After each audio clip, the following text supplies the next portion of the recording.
the only son.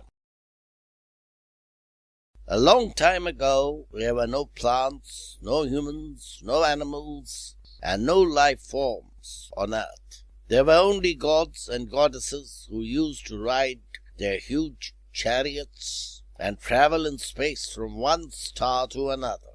These chariots used to be driven by magical flying horses that traveled at the speed of light. The gods and goddesses had many children. They would fly their own horses in space and even play catch and throw and jump from one star to another. The children would also get naughty and fight with each other. With the special powers that they had, they would begin a grand show and trouble each other. The gods and goddesses often called Hu Yi, the archer, to discipline their children. The solar goddess Shiho had 10 sons. They were the suns in the space. Every day the solar goddess Shiho would pick up one of her sons and wheel him across the sky in a chariot. In the meantime, the other 9 would play among the leaves of the mythical Fuzang tree, believed to be more than 10,000 feet tall.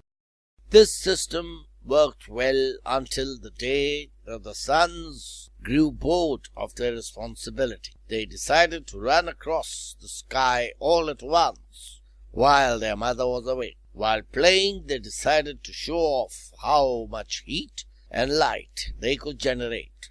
Soon the temperature of the space and all the heavenly bodies began to increase. The huge amount of heat that they produced made tiny stars melt. The fresh water rivers began to dry up, and the trees, along with the Fuzang tree, scorched and caught fire.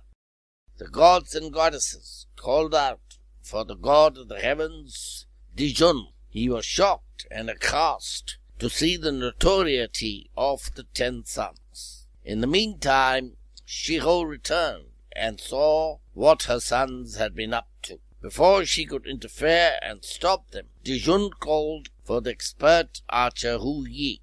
"I command you to destroy these evil souls!" Dijun shouted. "Yes, master." Hu Yi bowed before Dijun. Hu Yi was hesitant. He knew the magical power of his arrows. He also knew that the children would not be able to survive the attack, and that if he faltered, Dijun would kill him. Heaving a sigh, he raised his bow.